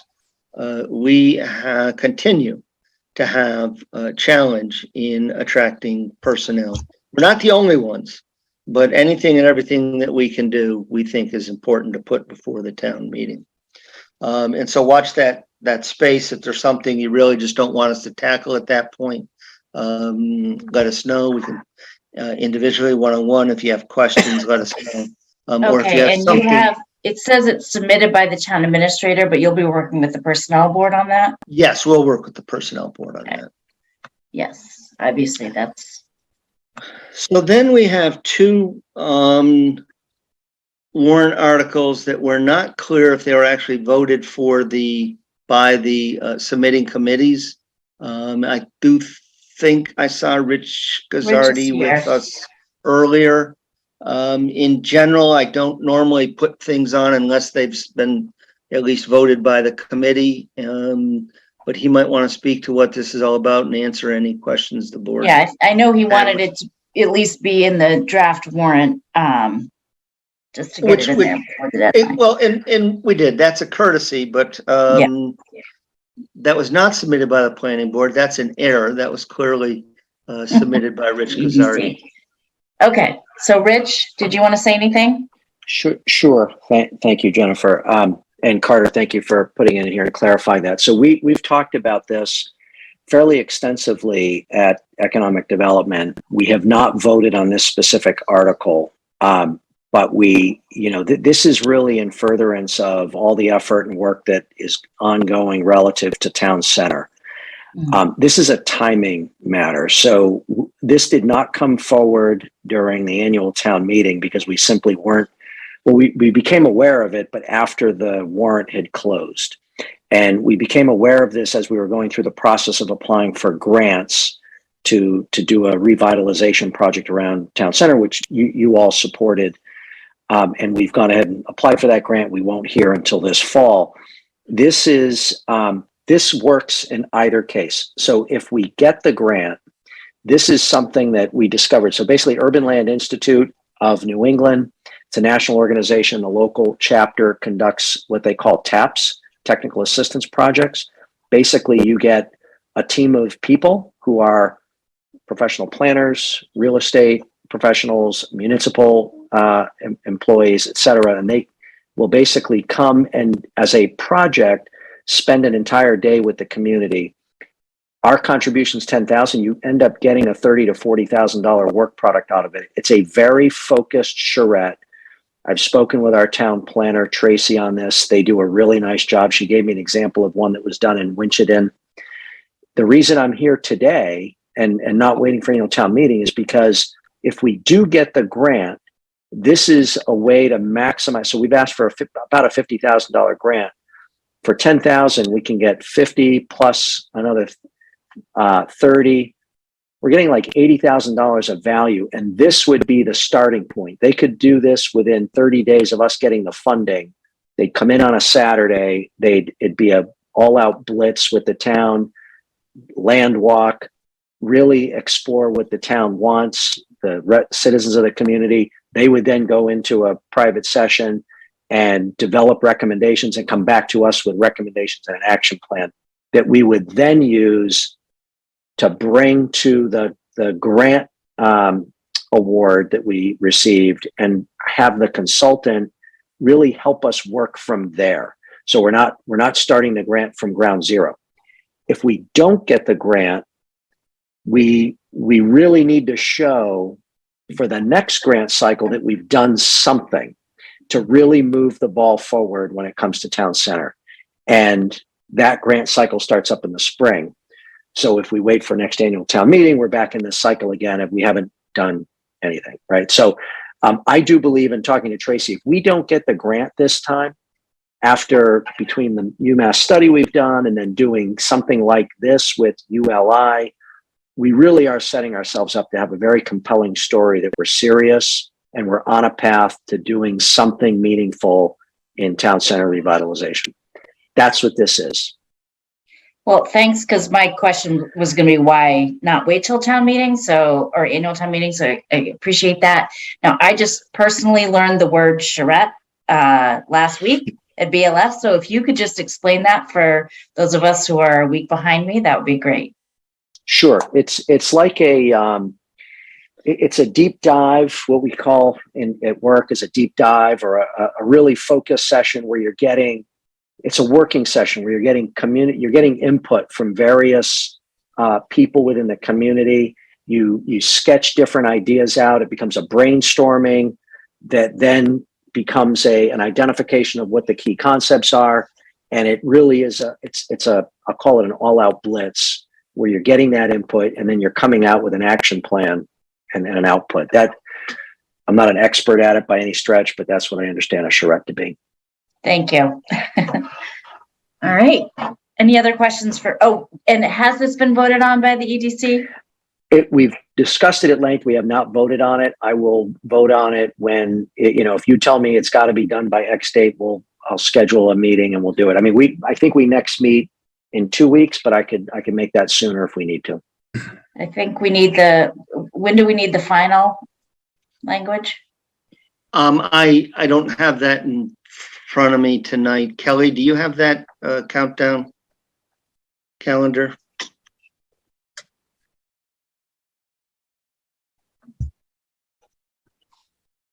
I mean, certainly with everything. The final language is on October 13th. Okay, so that gives you plenty of time, Rich. Well, I mean, that means I have to have the document and everything done and all the recommendations done. So, frankly, I would request that the EDC vote on this within the next 7 days, because the Finance Committee is going to want to have a discussion on this also. And I would hate to see them and Rich expend a great deal of time on it if the committee's not going to vote in the affirmative and sponsor it. Okay. John, you're muted. Oh. Rich, thanks for doing the work. I just had a question. How much time do you think the town planner will be required for this effort? I didn't get an estimate from Tracy. She said it's something she would definitely be interested in supporting. She saw the value. I think it's the day. There's probably some so in all fairness, it's the day, and then there's probably a day's worth of pre-work, right? To get, or maybe it's not even her, but some of the administrative support staff in town to have easels prepared, whatever documents or props we need to have set up in the Grange, which is where I assume we would do it. It's about 20 hours plus or minus, John. There you go. Okay. And the only other concern I have, Rich, is the fact that we don't own the land in town center. Any feeling for how the landowners feel about working with us? Yeah, so it's multiple. I guess the scope of this would be current town center zone land, as well as the land along Mass Ave, quarter mile to the east, quarter mile to the west. So really kind of taking a broader view of what our town center, physical town center is. I have talked to each of those landowners, not all of them, but the owner of 625, I think it is, the Middlesex Bank building, Mark Lionetta, is all in on supporting us in whatever endeavors we want to pursue. I have talked to Jim Fenton. He is open. I had to talk to him before we did the grant application. He's open to working with us. In fact, he invited me to go take a land walk, which I need to take him up on. So. Okay. Thanks, Rich. Yep. Okay. Moving on to Article 13. This also is one, actually, since this will be separated, this is a majority vote. This also was separated by an individual, not by vote of a board. So this isn't a planning board. This is as of the time it came in, it was not planning board. It was simply this individual. Understanding, excuse me, Carter, my understanding is it was meant to be the planning board, whether or not they voted on it or not. Have you spoken with the chair about this? I've spoken with the chair and indicated that in my view, articles like this need to be sponsored by the full board, not simply an individual. I don't think it was meant to be an individual. Right. It would have to be a citizen's petition. Right. Yeah. And I think there's some questions on the language. For instance, it talks about doing peer reviews of studies prepared by applicants. Normally that's done through, I think it's the 40G process by which you have applicants pay funding. So this one I'm not sure is ready for prime time just yet. I think you'll see some changes to it. But we nonetheless wanted to put it on there so you knew. It's nice to have it in there as a placeholder, but it'd be good to make sure we also this isn't something that Lincoln Properties would be paying for or could be. Right. Les? Yeah, this sounds very much like something that came up in a meeting not that long ago, but it was specifically in the context, that meeting was specifically in the context of reviewing the, I forget what exactly it's called, the impact report that comes out of the MEPA application for 1414, the thing that's coming next. Somebody who remembers can tell me what the name of that next thing is, but the discussion was that needs some competent technical assistance to review things that might fall at the area of water resources, general site work, stormwater, traffic, and the like, and that we might want to hire consultants specifically to deal with that particular application. And that, because of the nature of that process, it was not something that would be that we could put on any one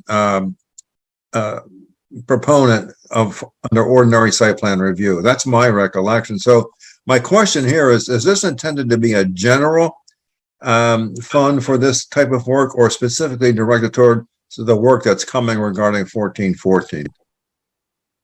Diana, do you know the answer? I think it was deliberately put on there for the 1414 project, but whether it would be limited to that, I don't know. What you were searching for, Les, is a draft EIR or environmental impact report. EIR, thank you, John. And that would be the draft. And because it is a draft and not the project, those expenses could not be put on to the people, the developers that are developing the project specifically, as it would be in a normal site review situation, site plan Right. review. That's the detail I couldn't remember. Right, this Thank is in order to respond, and there will be very technical issues that come up in the draft EIR and in the EIR, both of which require comments. And Right. so I think Thanks for- that's what it's about, and that's why I do believe this is a planning board article, not an individual article. I think Cindy probably just drafted it, but whether That was, it's voted yeah, on- that was my sense of what it was Yeah. about, but Okay. yes, it's to review the EIR, the draft EIR that will Right. be coming out at some point. Okay, John, and you are muted. Yeah, I understand that this is to review EIR type documents or the EIR itself. And I'm just wondering, based on the discussion that we had earlier with regards to the role of the town as it relates to DEP, is this creating any kind of a conflict with what we stated earlier?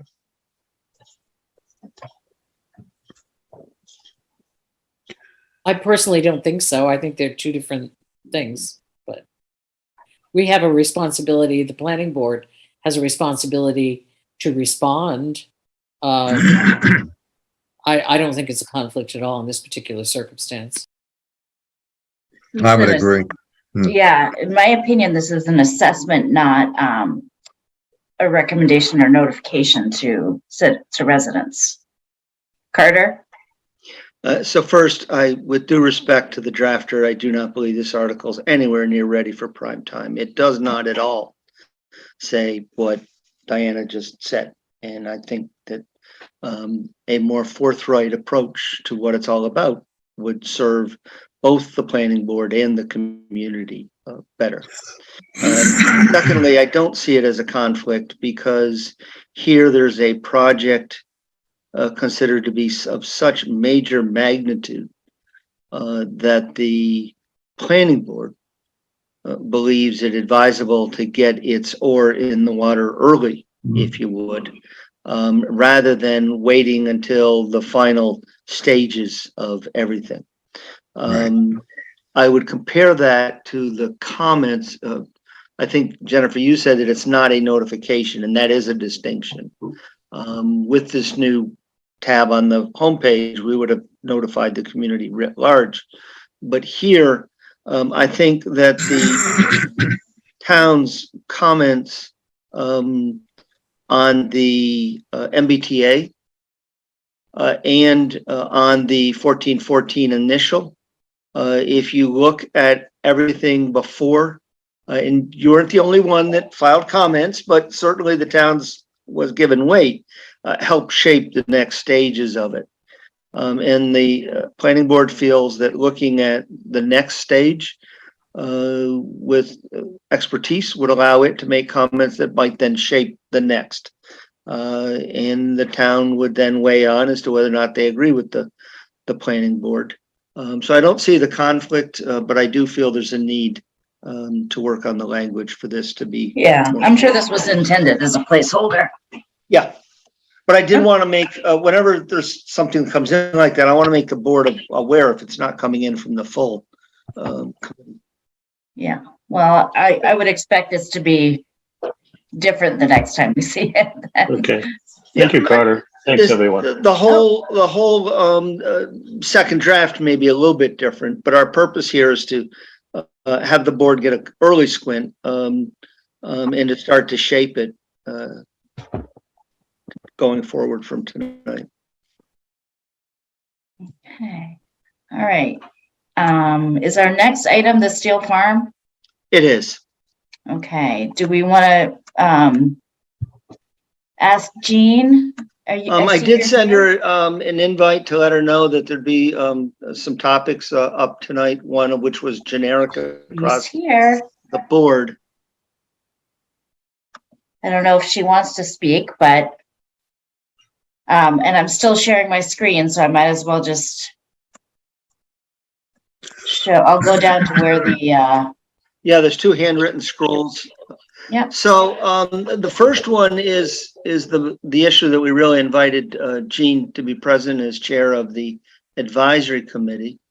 Right now, the property, and some of this sometimes for me is just a lack of institutional knowledge. Camping is limited and permitted on Saturday nights only. We've actually had a request to use it for 2 nights. And so I guess my question became, why was it Saturday nights only? And is the board open to expanding that to 2 nights? Well, I do remember that when we revised this policy, when I was on the policy committee, there was something about, it had been so long since it had been revised that there was something about, the grazing of the cattle. So this is a much more modern policy, at least than that, because I don't believe we still have cattle grazing there. But yeah, at my family camp, a farmer has a right of way to allow 40 head of cattle onto the property to drink water from the brook. So, Jean, I'm not sure why the Saturday nights only part of the policy was implemented. I don't know if you want to give us some history or what your feelings are about expanding it. Well, I can tell you that we just don't know why Saturday nights only was a part of this policy.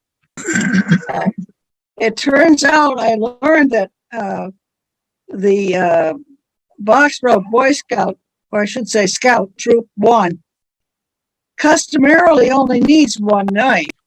I was surprised because I thought it was 2 nights. And I so informed Carter, but I was wrong. It's 1 night. And that's probably the reason for the policy.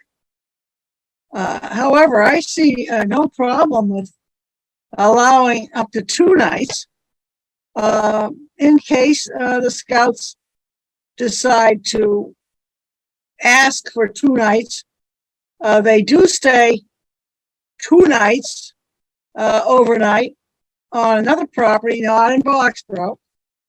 And they may at some point want 2 nights. I think it gives us the flexibility to allow 2 nights. So I think up to 2 nights is really the way to go. I agree with Carter's suggestion on that. Well, I have no problem with that. And the way the policy needs to be updated is the select board would approve the changes, but the Steel Farm Advisory Committee would also need to approve them. Well, we plan to meet this Wednesday evening. Terrific. All right. So does anyone in person at the barn, and you're welcome to attend. Ooh, that sounds fun. All right. Does anybody I think we're the only committee in town that meets in a barn. Okay. So does anyone have any questions about that part of the policy? So I'm assuming we take out the word Saturday and just make it a generic up to 2 nights. I believe so. Yes, that makes sense. Yep. Yeah, just a suggestion. None of us, including me, can remember why it said Saturday and 1 night only. But if you really are curious about the history, you might ask Wayne Richard, see if he remembers if there's a good reason for that, which I could not imagine. But yeah, in case anyone really wants to check into that. You know, I did ready for your information. I did ask Ed Whitcomb, who's been on the committee for longer than I. Yeah. And he could not remember why it was 1 night. No, I mean, it could go back to the cattle grazing. Who knows? Not worth digging too much on that. No. All right. So the second change. Oh, go ahead, John. Yeah, the only question I had, Jean, is I know that there's a certain period of time where I think the Boxborough birders are concerned about either the migration or the hatching, the nesting. Okay, and I'm wondering if we need to try to put something in place to protect an area for the nesting. I don't know. Well, you're talking about the bobolinks. Those are at the farm. Yep. One of the few places, it might be the only place in Boxborough where we have bobolinks nesting. And that period of time ends in about mid-June, second, maybe third week in June at the latest. And we hold off haying the field until the bobolinks are gone. And I rely on our town clerk, Becky Harris, and a member of the Conservation Trust and Boxborough birders to let us know when the bobolinks have fledged and have left. The bobolink nests in basically tall grass in the hay. Yep. Yep. And they're ground nesting birds. So Well, usually it's the area that's on the hill. So I wouldn't imagine you'd be putting your tents on a hill. That's the unhayed area. And then also they usually put signs up. yes, we with the help of the Boxborough birders and the Conservation Trust, signs are put up Yes.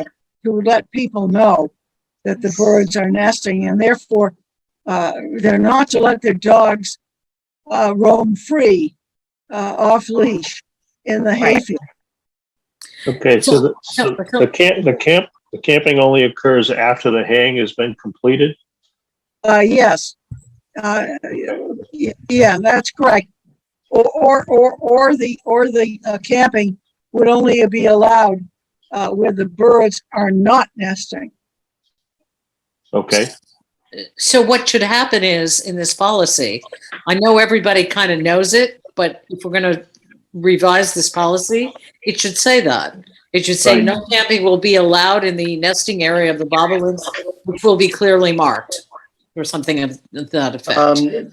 Yeah, Well, a you little could bit add of work. language to that effect, but I think it might be the Department of Redundancy Department, because the committee wouldn't allow it anyhow. Yeah, but Jean, you have to remember that just like you don't remember why it says Saturday night, people going forward 10, 15 years from now may not understand. So actually, Diana, there is an application that goes along with this policy, and that's where that would need to be, I think. Okay. Yep. That makes sense. That makes sense. Right. Yeah. In the application. Yep. So that's under but the purview, I believe, of the Steel Farm Advisory Committee. So Jean. Carter's trying to say something. Actually, it's the town administrator that grants the approval, so having, I would not always have the benefit, or, well, I won't after about 4 weeks. But the next TA may not always have the institutional knowledge from Gene and others. So I think that we may want to make sure to just clarify this just a little bit more, so that when the TA picks up the application form, picks up the policy, ink doesn't go to paper too quickly without knowing those constraints. So Yeah, that's a reasonable concern, Carter.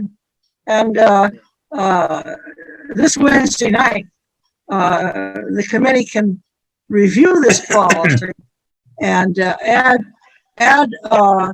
language about no camping in the nesting area of the bobolinks during the period of, I forget what it is, to about June 15th or 17th. Or you could even just simplify it by saying that no camping will be allowed in areas that are marked as restricted. And that way, if there's another environmental impact, as long as there's signage up there. So, Yeah. so I guess we'll need to review it again when you come back with whatever language you put in. All right, let's talk about it on Wednesday night, and I invite you to the barn. Okay. the next issue is really generic. I'm sorry. Go ahead, Carter. No, I interrupted you. Well, I was going to move on to liabilities and responsibilities. So the next issue is really generic across any use of town property. We have not defined the insurance amounts. We have reached out to Maya to receive their recommended limits. Rajan, did we get those today?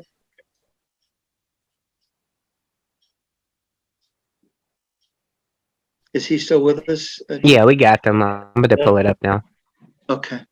You want me to stop sharing then? For the moment, please.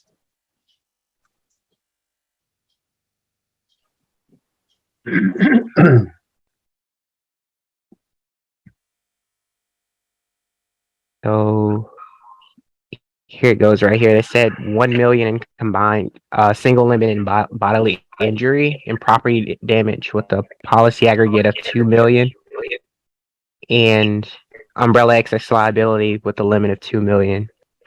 So what we'd like to do is take this now and step back with a couple of our user agencies and determine what, if any, challenge this would prove for them so that the town identifies how much insurance you want from people. We don't have a recommendation for you here tonight. We wanted to see what Maya had to say, but we also want to make sure we aren't crushing these smaller nonprofit agencies that might use your properties. Yeah, So that's, check with the Boy Scouts to see what their policies say, because yeah. Or the Scouts, all the Scouts. Yes, that's what we want to do, but we wanted to get you understanding that. The second piece is frankly to a large degree more concerning to me. So if we can go back to that handwritten note. Oh, yes. I'm looking at it. I didn't. Okay. There we go. Can you see it? Yep. Additionally named insured. What is the difference between getting a insurance of certificate and being additionally named insured? So you have group XYZ. They come in and they give you a certificate from the insurance company that says they have insurance and it tells you what the limits are. And you are not additionally named insured. And one of the participants picks up a rock and hits somebody walking through the property.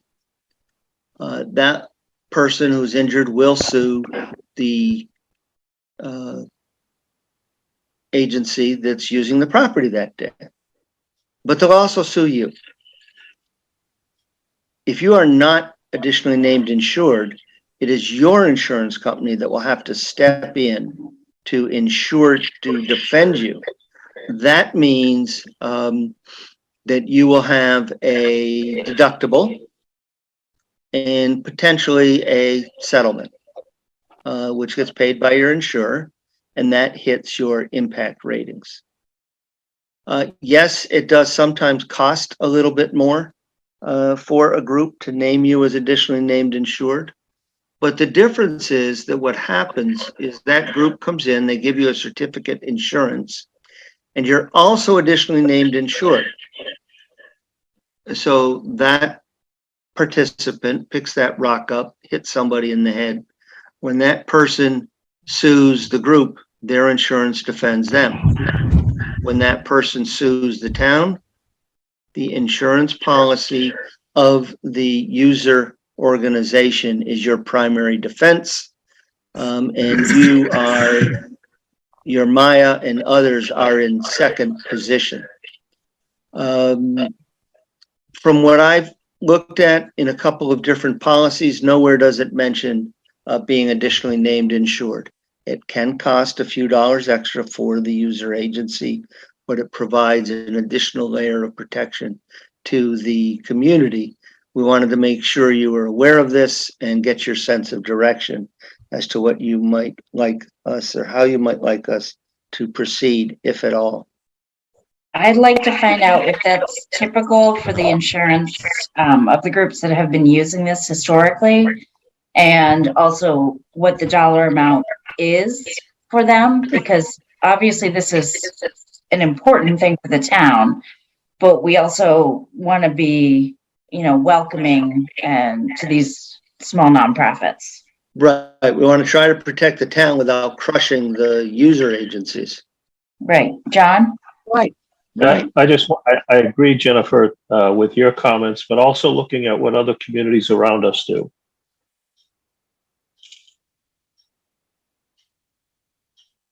Yeah, we can reach out. Diana? Yeah, I have been involved before where I had a group that had to provide these kinds of insurance requirements for an event. And quite honestly, I know it costs a little more, but it's not a prohibitive cost to add somebody as additionally insured. Particularly a group like the Boy Scouts or the Girl Scouts, those are large agencies that have access to this kind of information routinely, these kinds of policies. I personally think it's an important thing to do. Obviously it's not going to be an individual that's going to be camping on Steel Farm. So, and the kinds of organizations that might do it in a large way probably have the ability to do this because they carry that kind of insurance anyway. Sometimes it's just a question of going to your insurance carrier and saying, we're going to be at so-and-so and could we add this person? And it's not that terribly expensive. I would really strongly recommend that we do it. Obviously we can look into the costs, but I think it's an important safety mechanism for the town. Okay, so I guess we can't vote on anything tonight on this, but sounds No, like but we have a sense of direction now, and we'll get some, if I will call shadow pricing. Get a sense of what other towns around us do. Look at those limits. We'll look at the certificates of insurance you've been supplied with and report back to you in a few weeks. Okay. Thank you. Thank you. Okay, so, I skipped over 4E, discussion about the Mass DOT and banners at 111. What is that about, Carter? The Department of Transportation has determined that banners can no longer be put across Route 111. So we're looking at a couple of alternatives and we wanted to let you know about it. Can we put them, so 111 runs east-west. We're looking at whether or not, and you can see it from both sides. They're two-faced, as I'm told. So we're looking at whether or not we could install 2 poles running north-south on the eastern property line of the fire station. How long we could get them, what impact that would make on banner sizing. That would probably be the most prominent location. We're looking at doing it at the transfer station, though we have to make sure that it stays over the transfer station road itself. Can't stray out into the right of way in any fashion. Again, how much distance would we get? And Ed's looking at one other location. I'd rather not identify right now, so I don't have the neighborhood yelling at us in case it just makes no sense whatsoever. We'll sort out, what we need for poles. We'll try to figure out if we could get our friends at Littleton Electric to at least install them, if not provide them and install them. And we'll report back to you, but we have had requests to do this, and we just wanted to let you know why. You may be contacted by some community groups disappointed that they can't do what they used to do, and to assure you that we are trying to come up with some sort of solution. Obviously, none will be nearly as prominent or well seen as a sign directly across 111. But it's their right of way. They control it. They have their reasons for why they've made this decision. And we just wanted to make you aware of it and what we're trying to do. Thank you. Les? I'm just wondering, since we need to deal with this question, whether people feel that the electronic bulletin boards are not adequate for notification. They're not as The- pretty as like the signs we have, you know. Also, you can't put as much on there as you can on one of the signs that go across. Yeah. So typically the messages are limited to like less than a tweet. Yeah, they're very limited as to what you can do. Or did he? Maybe I When did MassDOT make this determination, Carter? I don't remember exactly, to be honest with you, a few weeks back, Diana. Oh, but it's very recently. Well, it's been in my time with you, and it was this calendar year. I honestly can't remember, but it has been a few weeks yet. Jean? Oh, you're muted. There you go. Oh. You're muted. Let's unmute me. There we go.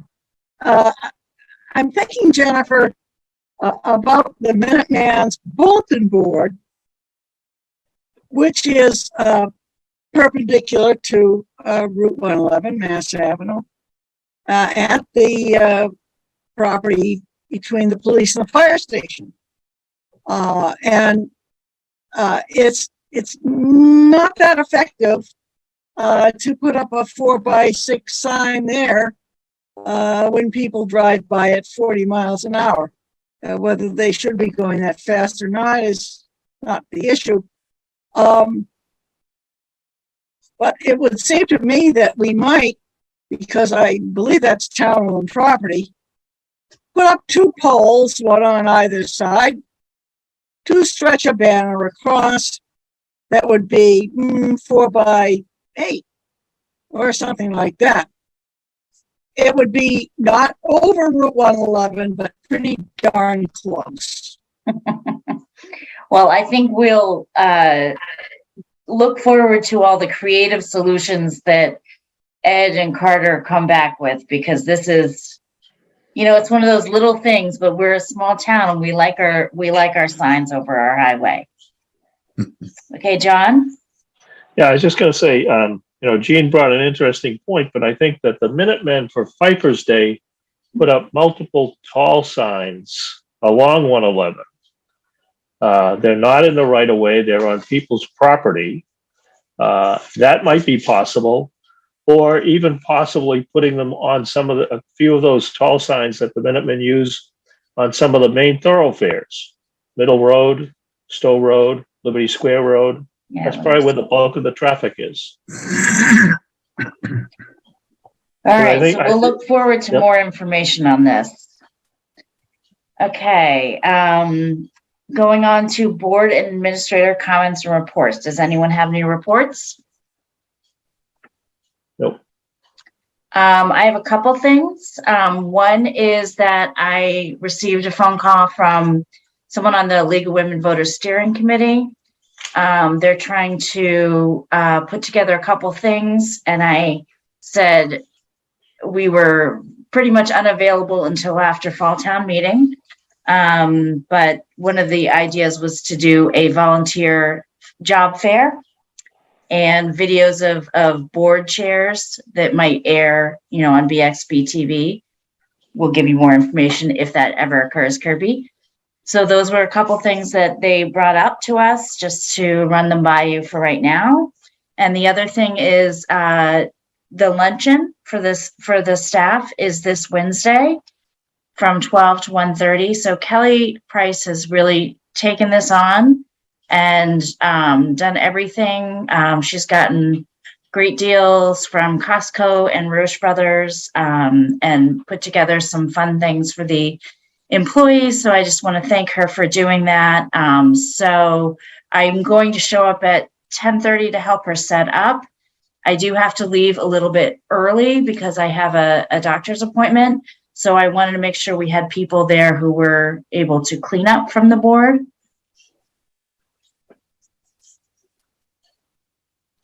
Jennifer, I probably will be a few minutes late, but I can certainly stay to clean up. Thank you. Yeah, I have a meeting at till 10:45, but I can be there after that and stay for the duration as well. Okay. All right. Yeah, I'll be there. Great. Is there anything Yeah. else you need from us, Kelly? Just wondering if we have a rough idea of the number of people. We thought around 50, 35 to 50. We're not quite sure. There's been some things that have come up in the last week or two, but we decided that if there are any leftovers, we were going to divide them between the departments and send them back with library or fire, police, and Okay. and have people.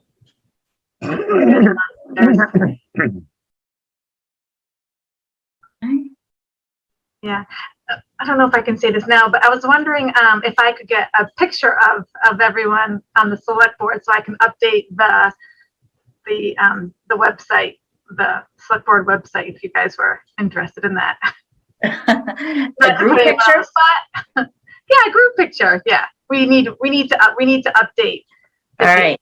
You guys, everybody look pretty on Wednesday. Kelly's taking our picture. So what time are you getting there, Jen? I'm going to get there at 10:30. I don't know how much we have to do to set up, Kelly, but maybe if you want to come at 10:30 and then. So I when can come is after my meeting that gets out at 10:45. Who's picking up the food and how is that being handled, Kelly? I pickup is at 10:30, and I was just gonna pick it up. It shouldn't be. Yeah, and I offered to do it too, so she and I will work that out. Okay. And I'm bringing some of the I will come drinks. early too. Unfortunately, I'm limited by what walking at this moment. Yeah. Well, as long as you attend, Diana. Pardon me? As long as you attend, that would be. Yeah, no, I'll try to lovely. try to. But I do understand you have limitations right now. Okay, Kirby. Yeah, just to let you know, Jennifer, one of the things I'm bringing over on Wednesday is my cameras to take some pictures of the event. So great. You need some other pictures, Kelly, let me know. You can't be invited and work at Kirby. Right. Sorry, that's just the way it works anymore, Wes. I don't know if he's like my husband hiding behind the camera, Okay, so anything else for tonight? All right, we do have an executive session. So I move to enter into executive session for the purpose of conducting strategy sessions in preparation for negotiations with non-union personnel, or to conduct collective bargaining sessions or contract negotiations with non-union personnel per Mass General Law, Chapter 30A, Section 21A2. And this is for all 4 unions, correct, Carter? It's for the town administrator position. Oh, okay. This is for the town administrator. All right. So moved. Is there a second? Second. Okay. We need to do a roll call. Oh, and we will not reconvene in open session after. Okay. Diana? Lupari, aye. Les? Fox eye. John? Markowitz, aye. Wes? Folks, And Campbell, aye. Thank you, everyone.